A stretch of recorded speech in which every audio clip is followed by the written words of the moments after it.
Before anyone in the comments asks, yes, Sarkhan fucks dragons. With that out of the way, in all seriousness, Sarkhan Vol spent a majority of his life before igniting his spark, a pawn of the Mardu Khan Zergo Helmsmasher, by all means, a formidable general in the Horde's leadership, but Sarkhan wanted something more than the endless battlefields and unending bloodshed, so he traveled into the Qualsisma Mountains and joined a group of shamans, known as the Whisperers, that worshipped dragons that once roamed the plain. During his time with the shamans, Sarkhan found some peace there in a form of reverence for the dragons, but ultimately, Sarkhan left when he found his worship futile, because at the time, what good did worshipping an extinct beast do him? Embittered, Sarkhan returned to the Mardu, which upon his return, Zergo sent Sarkhan and a detachment of riders to attack the Sultai. Once the fight began, Sarkhan felt something reach out and touch him, an echo of the spirit dragon Ugin. He didn't know that. This connection sent Sarkhan into a trance in which he killed the enemy commander and his own men, then cast a massive spell that cleared the battlefield. Sarkhan was wrong. The Whisperer's teachings were true, and despite his attitude, here he stood on now an empty battle. Sarkhan channeled the power of this connection and ignited his spark. This would mark the beginning of another long expedition for Sarkhan, as he then spent years searching for a worthwhile master. Then one day, whilst traversing Jund, Sarkhan found Raka Mar and Kresh fighting off a Hellkite. Not knowing who these two were, Sarkhan helped them, and for his trouble, was knocked unconscious when Rakamar unsealed the Jund obelisk. Days later, after Sarkhan would meet a newly sparked Ajani Goldmane and save him from the dragon Karthus. Leaving Ajani to his devices, but suggesting vengeance in all things, Sarkhan went looking for Raka and found her. But shortly after, Sarkhan would meet the very being responsible for his own unbecoming, Nicol Bolas. Sarkhan had never seen anything quite like him. On the spot, Bolas began to torture Sarkhan mentally until he swore allegiance to Bolas and exchanged blood with him,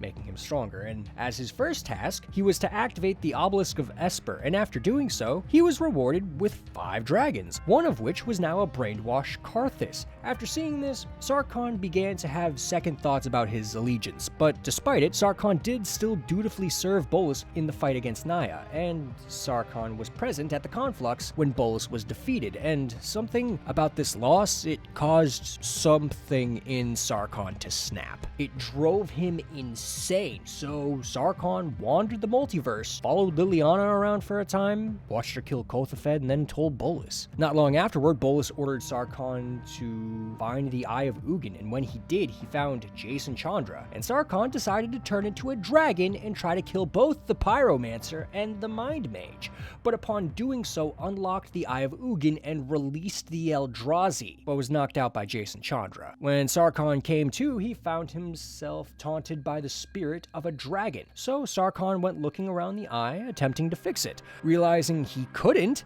he broke off a piece of a Hedron and planeswalked away. Upon his return, Bolas told him he had no further plans for him now that the Eldrazi were unleashed, so Bolas dismissed him. This is now Sarkhan at his absolute lowest.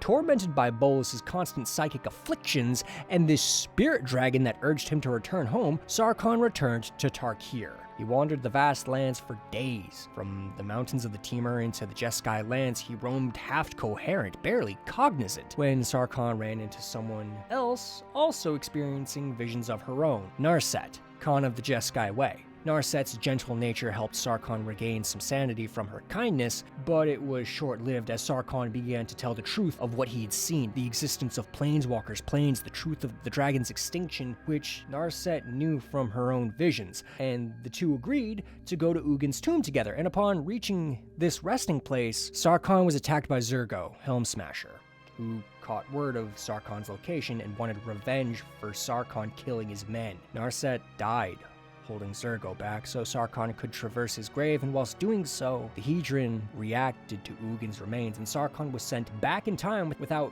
fully comprehending what had happened. Sarkhan had arrived on the day Ugin died. Thankfully, Sarkhan was found by the Khan at the time of the Temur, Yasova Dragonclaw, who guided him through a blizzard. But as they made their way to Ugin's lair, Sarkhan realized Yasova was working for Bolas, just like him. The two had arrived just in time to see Ugin attacked by Bolas, and Sarkhan made his way to where Ugin fell, and Sarkhan despaired. He didn't know what to do. Sarkhan begged Ugin to tell him what to do, pleaded for guidance, and Ugin did offer guidance, sort of. He told Sarkhan that he would always fail as long as he sought guidance instead of truth, and that he can't be the dragon he is if he's trying to be someone else. So he took a deep breath and grabbed the Hedron shard on his staff. Sarkhan made use of the Hedron. It glowed and expanded around Ugin, encasing him in a cocoon, and upon doing so, it was like Sarkhan had woken up from a dream. His mind was clear again for the first time in many years. Sarkhan had become a walking enigma, one that by all laws of time and space shouldn't exist. On this new Tarkir, Sarkhan was never born. Not even Zergo remembered him, and Narset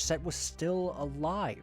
Intent on getting answers, Sarkhan went to Ugin, and after discussing it, Sarkhan was, as a result of all of this time travel, an orphan of a timeline that no longer exists. Completely unmoored from his past, Sarkhan found Narset and explained everything, and the two would then go on to meet Ugin together, and not long after this, a conspiracy was formed to take down Bolus for all he had done.